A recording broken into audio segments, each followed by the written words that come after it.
So I welcome you all for the third session of the lecture of instruction. So today we're going to discuss about text 2. So this is a very, very important text and it has a lot of practical application within our own life. So would you like to project the verse? Yes, ma'am.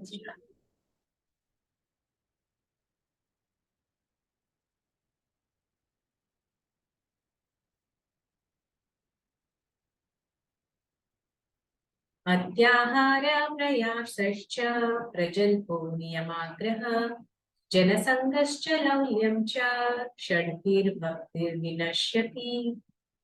Somebody like to repeat?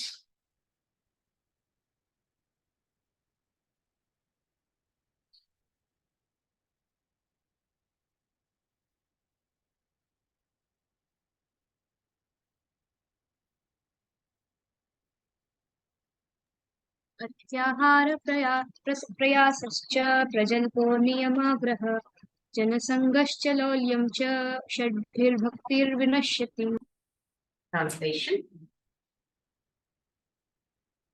One's devotional service is spoiled when he becomes too entangled in the following 6 activities: eating more than necessary or collecting more funds than required, over-endeavoring for mundane things that are very difficult to obtain, talking unnecessarily about mundane subject matters, practicing scriptural rules and regulations only for the sake of following them and not for the sake of spiritual advancement, or rejecting the rules and regulations of the scriptures and working independently or whimsically, associating with worldly-minded persons who are not interested in Krishna consciousness, and being greedy for mundane achievements.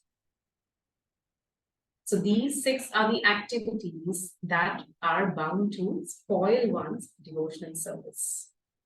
So as we have learned in the Bhagavad Gita, that is the sadhya, the goal is to attain to pure devotional service under the lotus feet of Lord Sri Hari. And sadhya, the process, is bhakti. So Nectar of Instruction as a book is a book that focuses on sadhya, that is the process of performing devotional service or bhakti. So bhakti is a rare treasure. Yes, it is said, Brahmanda Brahmite Purna Bhagyavan Jiva, Guru Krishna Prasade Paya Bhakti Lata Bija. So after passing through millions of lifetimes, traveling through different bodies, traveling through different species, having been through so much of experience in this material world, and all of the experiences aren't so great. Imagine being in the body of a dog or a hog. What kind of a frustrating experience it is. Every morning you have to wake up and run around for food and always fighting and always in the mode of defense. Fighting over a mate, fighting over a piece of meat. This is the life of a dog. And the soul has been through this experience. And what does it mean to be in the, in the body of other species? Every species of animal life has got so many problems. Like if you're in the body of an ant, or you're working so hard carrying a piece, a small cube of sugar on your head. And your whole life you're working so hard, you're saving for the rainy day. And all of a sudden, you might just, as a human being, you might see there's too many ants crawling. So, you might just splash some water or you just might, with the chalk piece or with the ant poison, you just, in a minute it's eliminated. All the ants are just eliminated. So these are various experiences in different bodies for the Jivatma. Always meeting through, living in the fear of death, going through the Adhyatmika, Adibhautika, Adidaivika kleshas in the body of a human being, and always subjected to the fourfold miseries. So after going through so many such lifetimes, Yeah. One special living entity receives the greatest gift. And what is that gift? Bhaktilata. Bhaktilata bija. Bija means seed. And how is that obtained? That is obtained by the mercy of Guru and Krishna. Guru Krishna prasade Bhaktilata. So can you imagine how precious is the seed of devotion? After being through so many species of life, being through so many experiences, always living in the fear of death, of living in the fear of termination.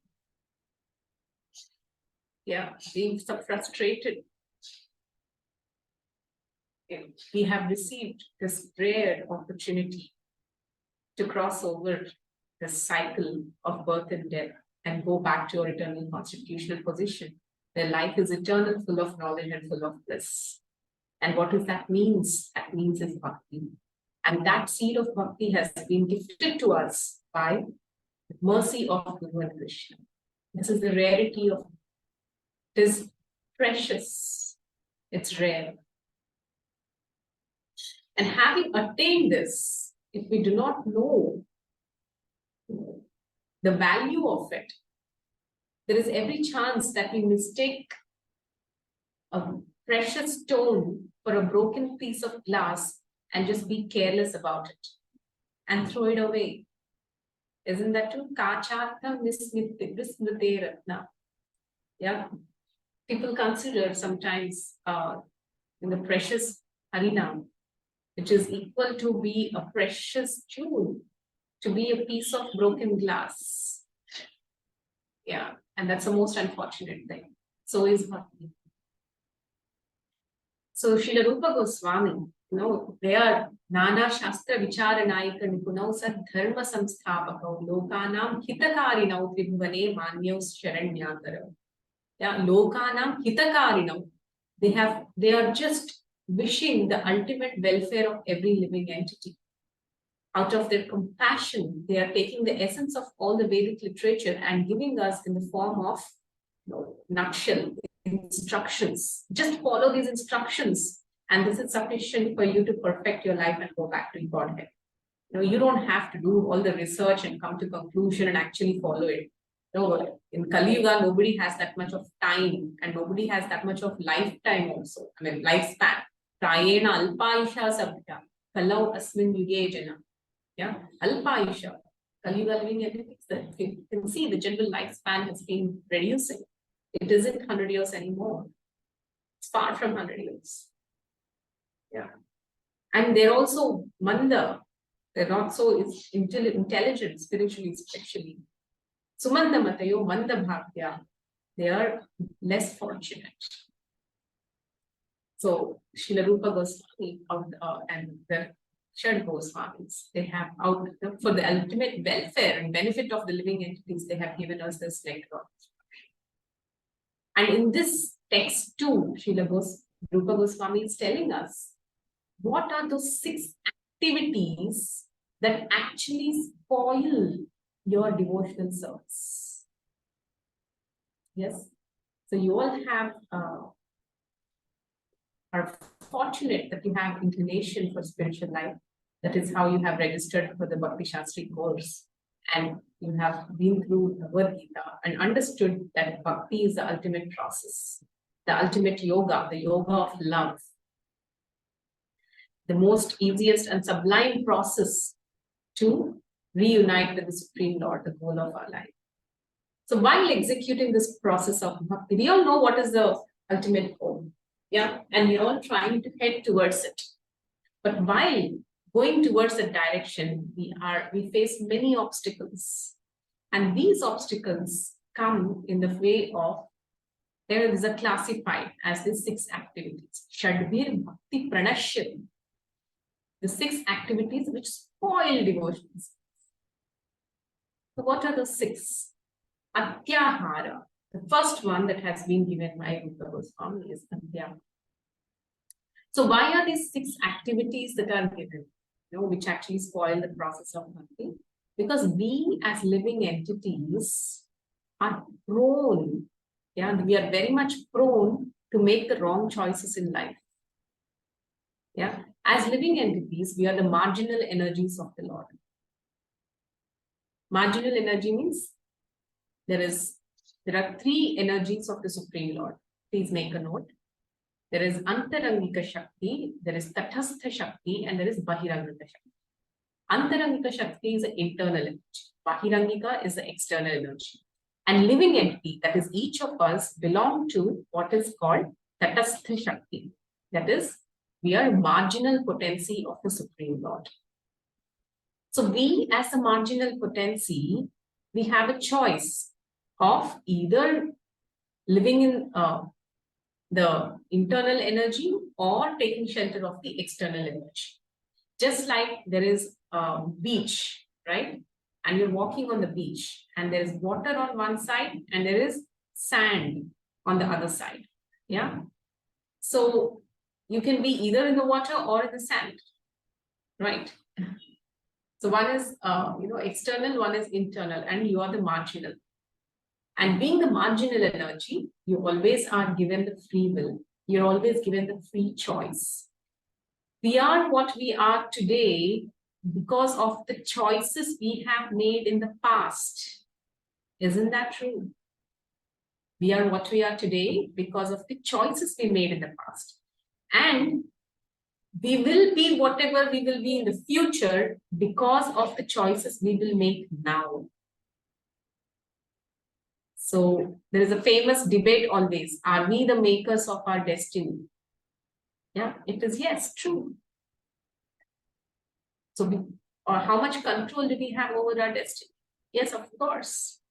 Because our present is because of our actions of the past, and our future will be because of the actions of the present. So this is how a living entity has the ability to make a choice at every point of time. In fact, we are making choice with every passing moment. Every day we make choices, every hour we make choices, every minute we make choices, every second we make choices. Even at this moment, we are making a choice whether I have to really attentively hear the class or not, or be carried away by my mind. Yeah, it's a choice. So we are given choice at every moment in our life. And one who makes a conscious choice of actually going in the positive direction towards the goal of life is the one who accomplishes it. Now, what is the difference between a great Mahatma and an ordinary person? And a great Mahatma, he makes the right choices that are in line with his ultimate goal. Yeah, while a common person gets distracted. Yeah, a common person hardly knows the goal, and even if one knows the goal, one gets easily distracted. That's the difference between a Mahatma and a normal person. So, Antarangika Shakti and Bahirangika Shakti. So, internal potency. Srimad Bhagavad Gita speaks about the person who actually takes shelter of this Antarangika Shakti. Okay, does anybody remember? What is a person called who takes shelter of the internal potency of the Lord?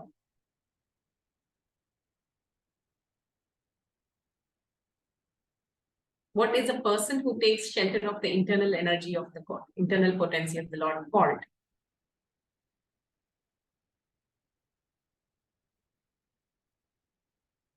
Does somebody recall?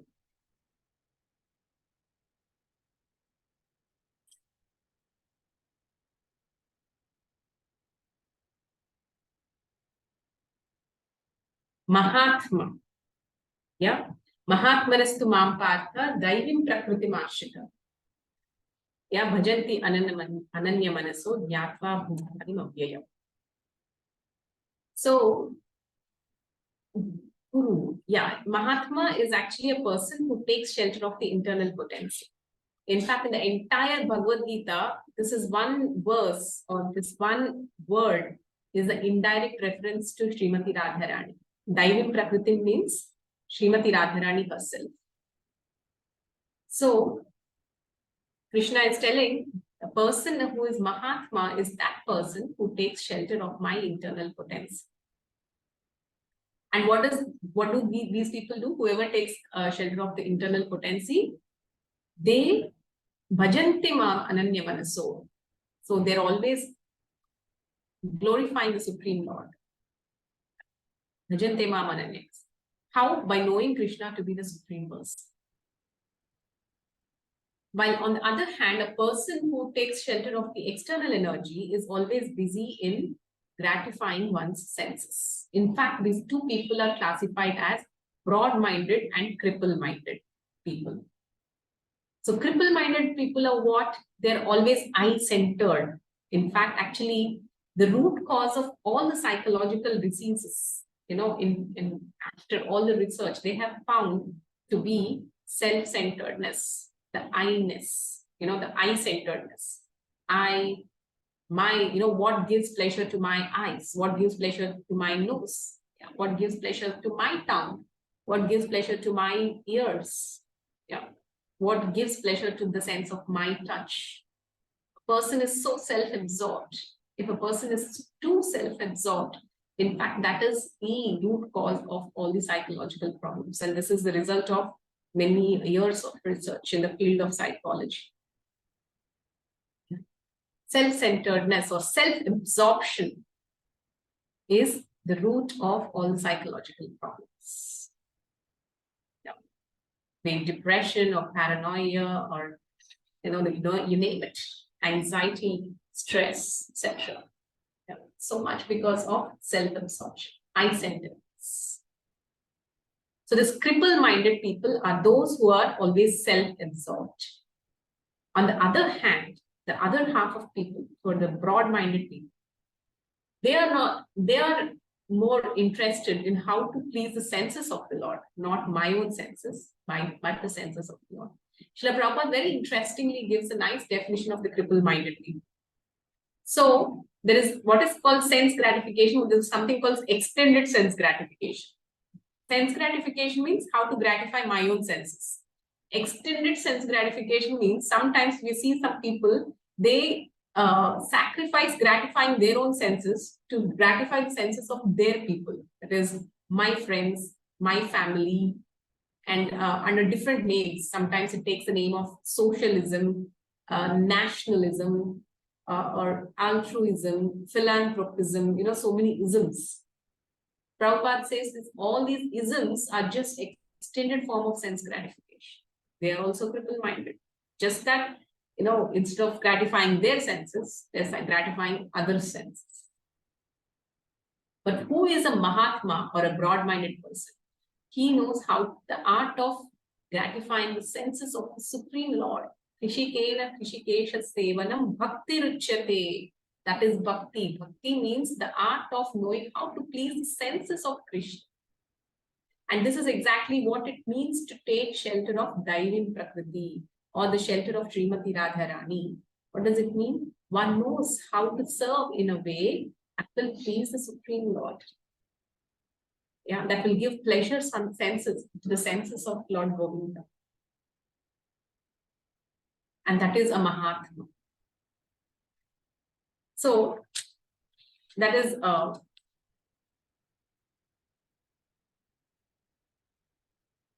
yeah. So that is where Srila Prabhupada is speaking about one's dharma has to be performed for actually mukti. Yeah.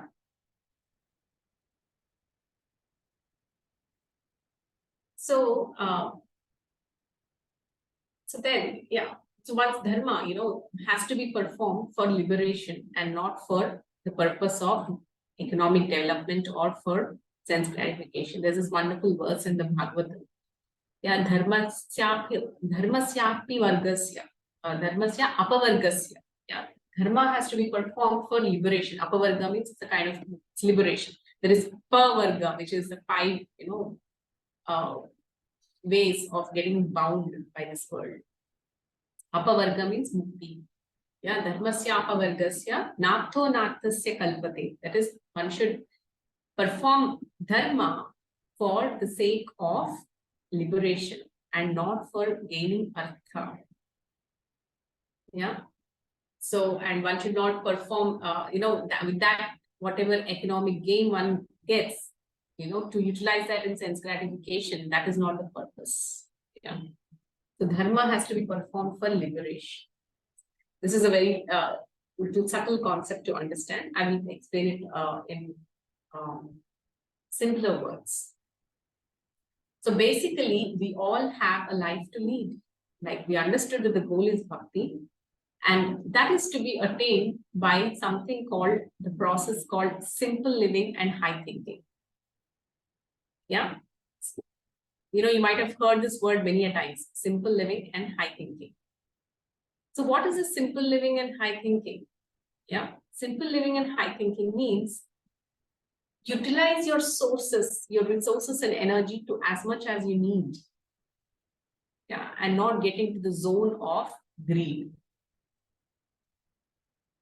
So this is like, we all have to live in this material world, but live in such a way that you don't get entangled. Like they say, to be in this world and not of this world. I'll give you a small example. A wonderful example is that of, does any of you know how to cut a jackfruit?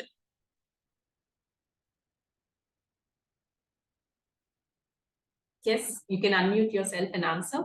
Does any of you know how to cut a jackfruit?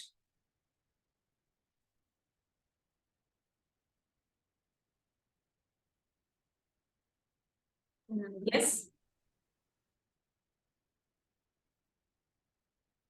Who knows how to cut Yes, a jackfruit? Mataji. Yeah. Yes. Tell me. By applying oil to hands and knife. Excellent. Who answered that? Shravani. Yes. Wonderful. Yes. So all three of you were together at Shravya. Shravani, Srinija, and Shravya. Okay, that's a very nice answer. So if you have to cut jackfruit, you have to apply coconut oil to your hands. If not, what happens? The jackfruit, while you're cutting, it actually releases so much of sticky substance that it sticks so much, no matter how much you wash, it won't go. You try cutting once the jackfruit, yeah, without oil to your hands. You will have to really struggle hard to get that sticky substance out of your hands. It doesn't go. It sticks to your hands.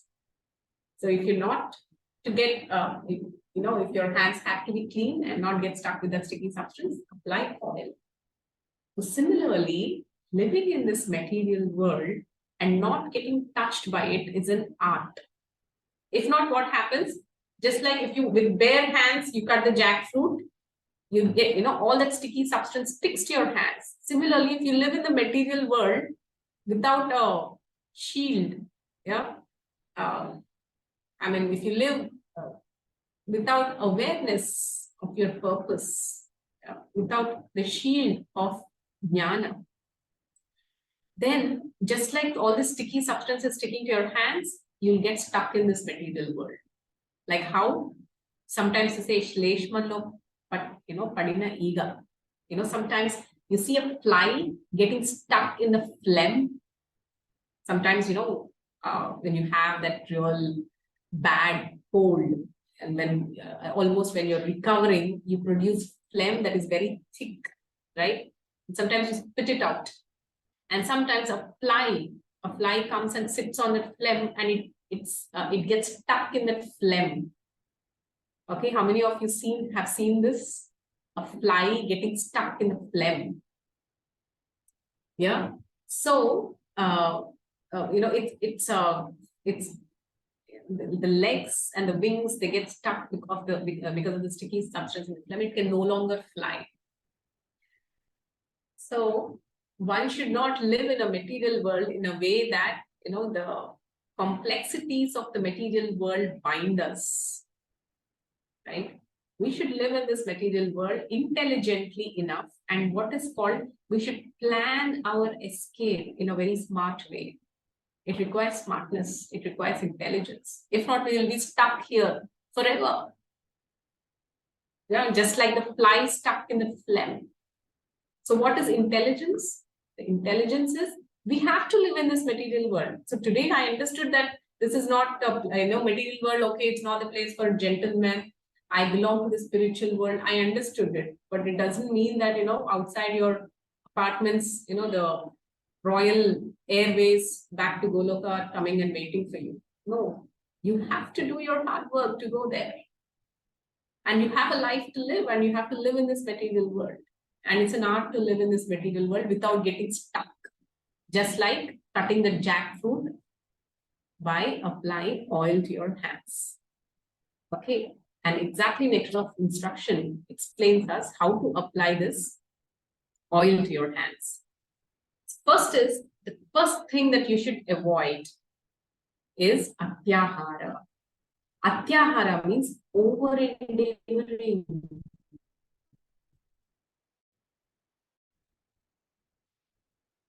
So what is atyahara? So it is said that in this world, there is place for man's need, but not place for man's greed. There is greed and there is need. There is abundance in this world. There is no dearth for the human necessities. Necessities is coming from need. But there is no place for man's greed. Greed means I want to accumulate more, and more. And this is a greed that actually entraps a living entity more and more into the complexities of this material world. Let us see this example. A rat has abundant food in the fields. Yeah, what do rats eat? They eat the underground tubers. There is natural food available for it in the nature.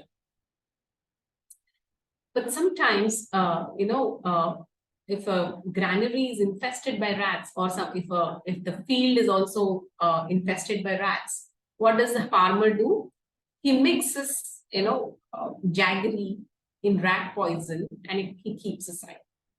So rat, although it is having so much of food to eat outside, it is tempted by this jaggery, which is a specialty, and goes and eats it, and it dies. So if the rat would have been satisfied with what it has that is naturally available, it wouldn't have gone into this death net, right? Similarly, if you see a fish is happy in the water. Yeah, it has sufficient food to eat. Yeah, there is a lot of then aqua produce. There is like a lot of inside the water, inside the lake, there is so much of food that is already present for the fish to eat. But what happens? A fisherman, what does he do? He puts a bait, and to the bait, he puts some special food that is attractive to the fish. So what does this fish do? It goes to the bait, opens its mouth, and takes the food. And the moment it takes the food, it gets caught. If the fish would have been happy and satisfied with the food that it's getting in the lake already, it wouldn't have fallen prey to this bait. This is exactly what explains what is atyahara. Atyahara means I have sufficient already, but I want more. Yeah, more in terms of quantity, more in terms of quality. And the moment this propensity comes, we are caught. Yeah, we are caught by material nature. Prabhupada gives such an amazing example that if there is a bag of rice that is kept, a bag of grain that is kept. If you see a crow comes, when it sees the bag of grains, what does it do? Crow calls all of its friends, says ka, ka, ka, and a group of crows come and together they take the rice grains and they go. This is the nature of a bird, which is an inferior being to human being. But if there is a human being who sees a bag of rice, he takes it and goes away. He keeps it all for himself. He stores it. Yeah, he doesn't share it. This is the nature of human greed, which actually entangles him more and more. So this is what, this whole process of accumulating more than necessary is what is atyahara. This results in something called prayasa, that means over endeavor. That means I have developed more and more needs, more because of my greed, and because of it, I have to work harder and harder and harder. Yeah. And this is exactly opposite to the process of bhakti. Why? Let us understand this whole equation. This is slightly logical. If you get this connect, your life will never be the same again. Yeah. So what is basically atyahara? Atyahara, ahara, it means ahara means what you take in. It can be food, it can be anything. Sometimes, let's talk about overeating. Yeah. So there are so many, I'm sure Riddhi is here. You can, in Ayurveda, there is, speaks about what are the ill effects of overeating. So our stomach is such that we have to fill 50% of that with food. Yeah, 25% water and 25% should be left empty for air. This is a common equation. Yeah, but sometimes what we do, we eat a lot and a lot and a lot. And so many times this overeating is, it comes from psychological depression. There are actually so many eating disorders. This is a separate chapter in the book of psychology. Yeah, anorexia nervosa. That is like people don't eat at all because they're scared. There's some girls who are fearful of eating, so fearful because they want to have a slim figure, a zero figure or whatever.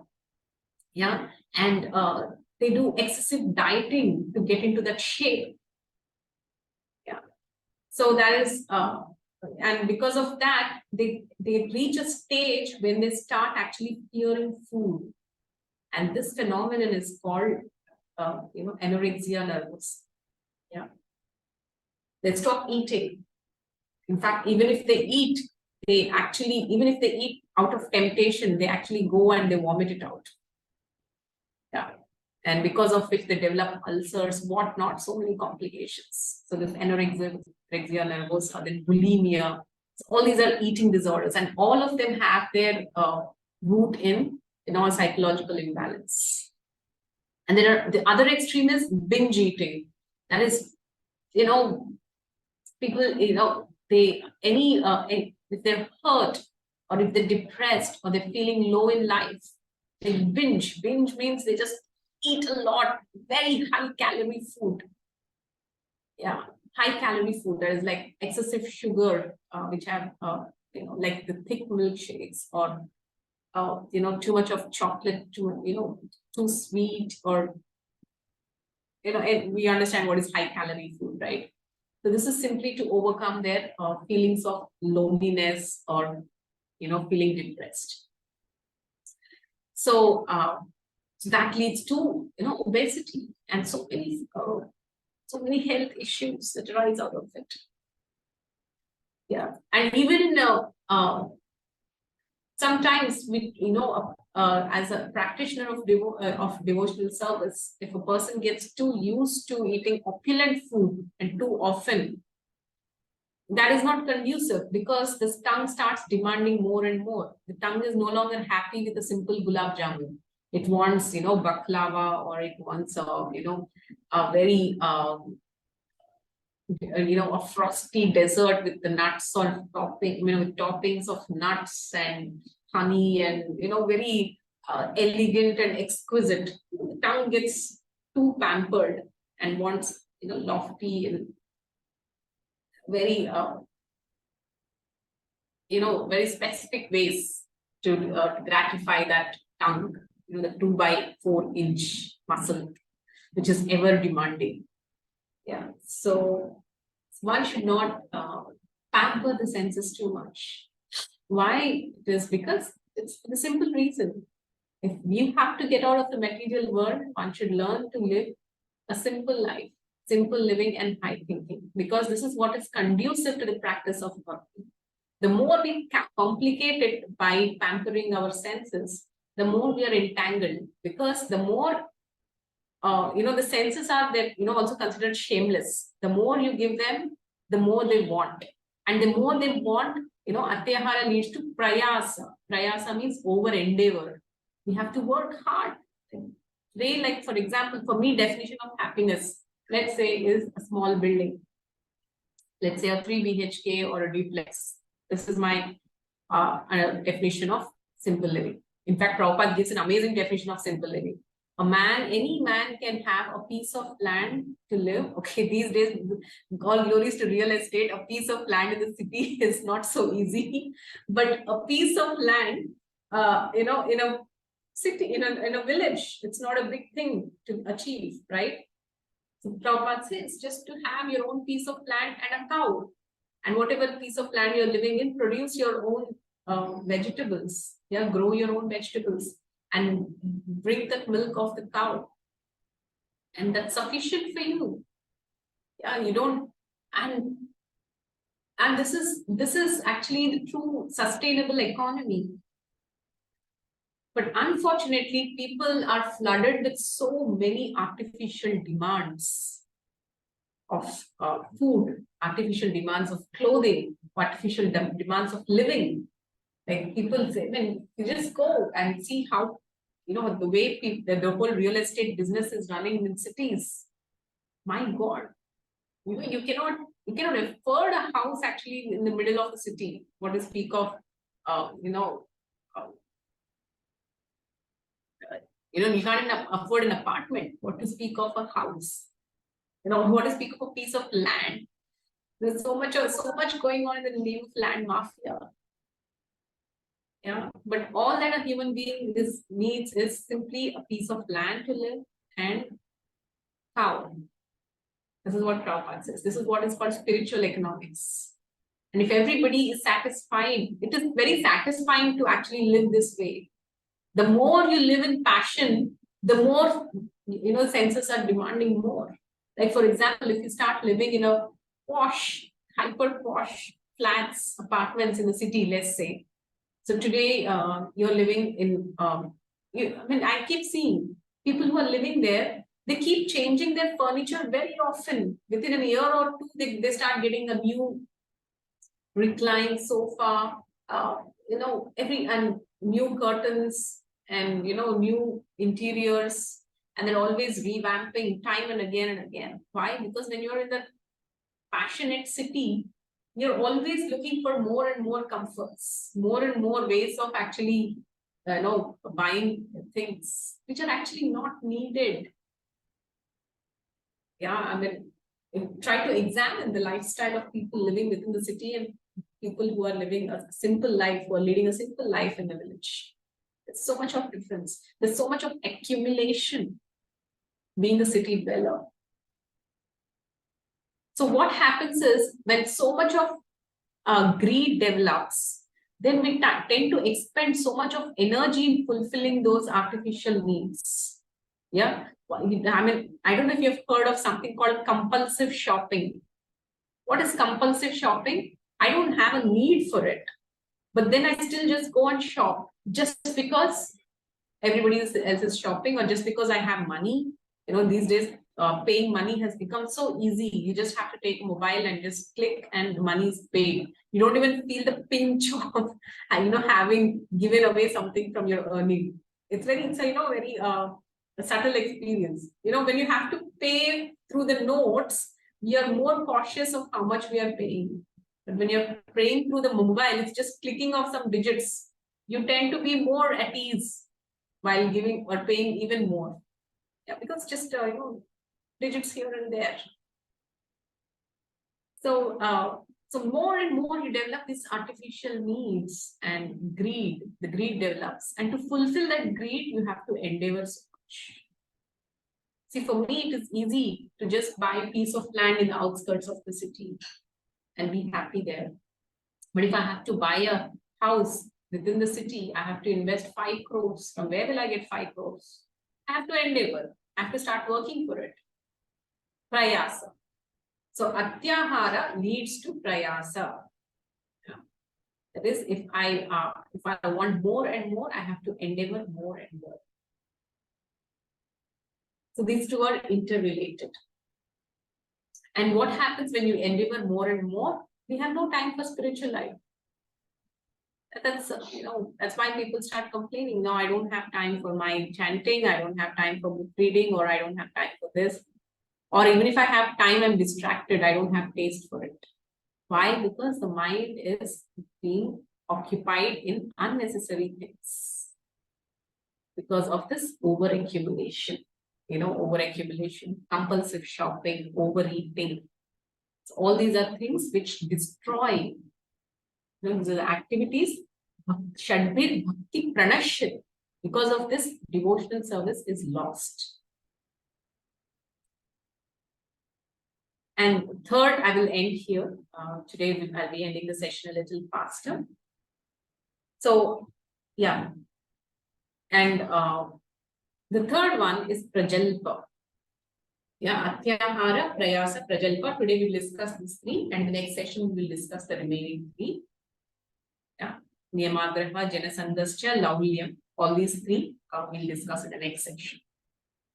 So the third activity that which destroys devotion is Prajalpa. Prajalpa means unnecessary talk. The talks that are not, that are mundane and that are, that complicate matters rather than resolve. This is Prajalpa. Yeah, there are actually different classifications in Prajalpa. It comes under gossip.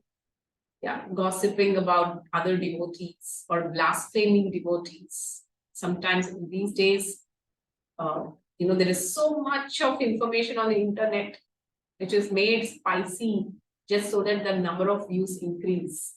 Yeah. So that is also Prajalpa. Yeah, which does not have an inherent worth.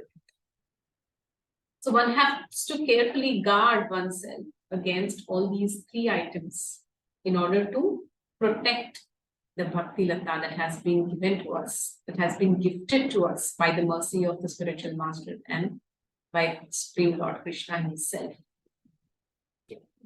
So when we safeguard our Bhakti Lata by protecting ourselves from these dangerous activities of Atyahara, of Prajalpa, Atyahara, Prayasa, and Prajalpa, and the remaining three which we'll be discussing next session, the Bhakti Lata grows in a very healthy way. It's just like the seed has been given to us by the spiritual master, but it is our responsibility to water the seed, to ensure that the creeper grows without being attacked by predators. So we have to fence it. Yeah, we have to fence it. How do we fence it? By being careful about not allowing these qualities overtake us. The qualities of Atyahara, the qualities of Prayasa, the qualities of Prajalpa, Niyamagraha, Janasanga, and Laulya, with greed for the wrong things.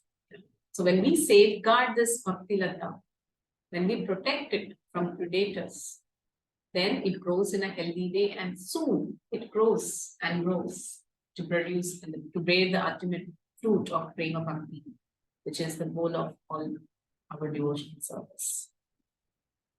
So I will end here.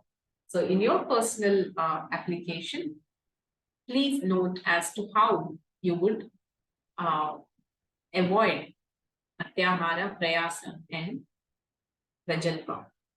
Yeah, this is personal application, and we will discuss that in the next section. Any questions?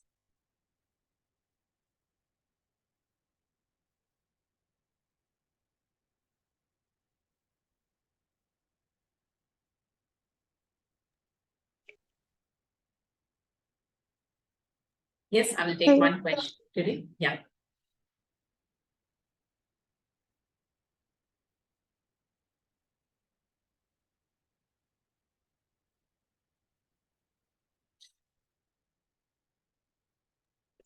Hare Krishna Mataji, Dandavat Pranam. Hare Krishna, Jules Dandavat. Yes.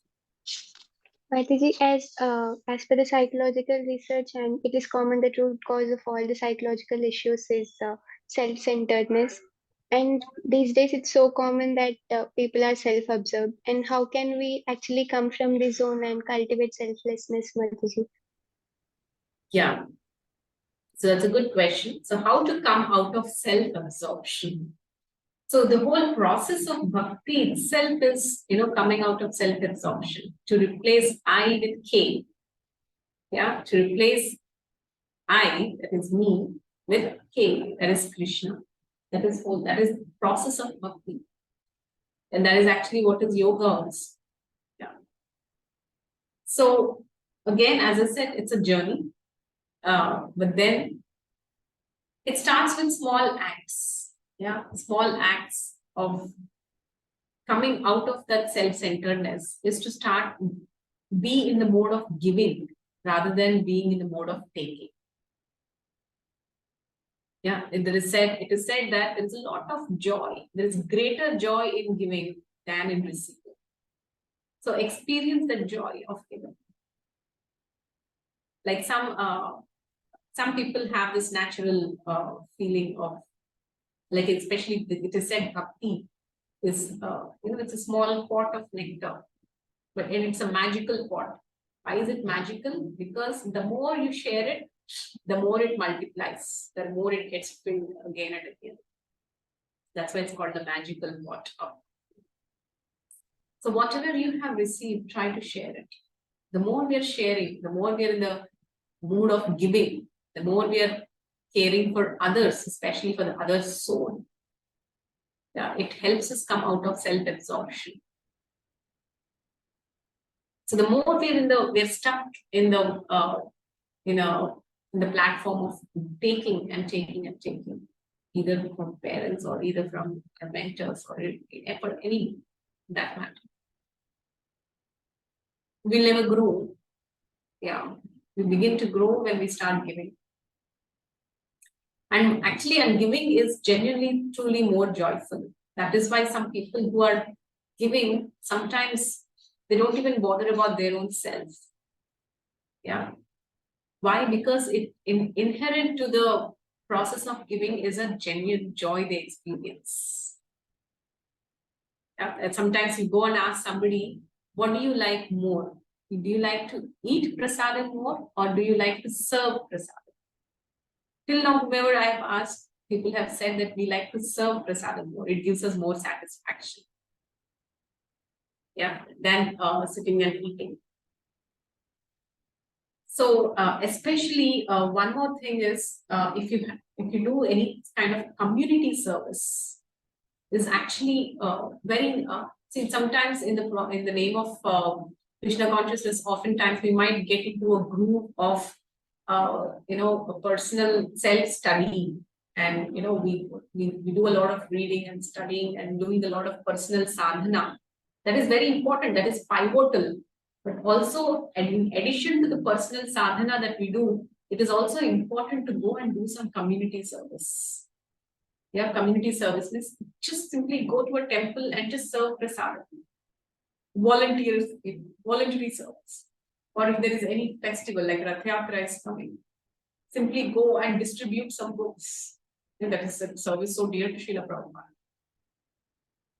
Yeah, and if you are attending any program, then just go and volunteer for any seva, like washing pots or cutting vegetables, or cooking. Do something. And when you do for the benefit of the community, it releases so much of negative energy from our side. Yeah, and it invites a lot of positive vibes into our persona. Try this. Community service is a very healing and therapeutic process, actually, even at the psychological level. Of course, at a spiritual level, it is amazing service and keep them to distribute the mercy, to share the bliss, to spread the bliss around. Yeah, sometimes you can even go on Nagar Sankirtan. It's such an amazing experience. Nagar, what is Nagar Sankirtan? That is the holy name that you are relishing in your heart. You're just giving it to others as well, telling everybody, please take it. Take the holy name and sing the holy name. So this kind of a act of giving out actually brings us out of self-absorption. And it's a very, very healing and very therapeutic also. Yeah. So, recently, like with the place where I'm studying at IIT Mandi, so our director was telling that every Saturday there is a program where we invite all the students of the entire campus, and all the teachers, the professors, they come and they together they take turns to cook. Yeah, somebody's cutting vegetables, somebody's frying samosas, somebody's it takes a lot to cook for such a huge number, for hundreds of people. But when you come together and cook, you're not expecting anything. It's just a service to the community. And especially when you're practicing devotion the whole week and you're investing your consciousness into the cooking. The people who eat that Mahaprasad of the Lord, they're so benefited. You're doing so much good to the entire community simply by act of the cooking. At least once a week, do something for the community. So it makes us come out of the self-absorption, and it actually adds a lot to the positive framework of our personality. Okay, fine. So in fact, all these voluntary services to the community, more than doing good to others, we are actually doing a lot of good to our own self. And I see that these people who actually do community service are more balanced in their lives. They're more happier in their lives than people who are too introvert and always like maybe stuck with themselves. Okay, I hope this will answer your question, Jyotsna. Yes, Mataji. It's like even though if you're not having the mode of giving, we need to try that and then we can cultivate the mode. Yes. It's not hard to give. It's inherent in you. Just need to find an avenue. See, some people might like to give it in the ways of maybe cooking and giving prasadam. Some may like to give in the form of distributing books. Some may be like to giving in the form of holy name. Some may like to give in the form of giving the knowledge of Gita to others. You identify what is that avenue through which I want to give. Identifying that particular avenue is also a good start. Yeah. And then when you start giving, you'll experience a joy, and then it continues. Process continues. Okay. Fine. Thank you all very much. So we'll meet again in the next section. Yeah. You can stop the recording.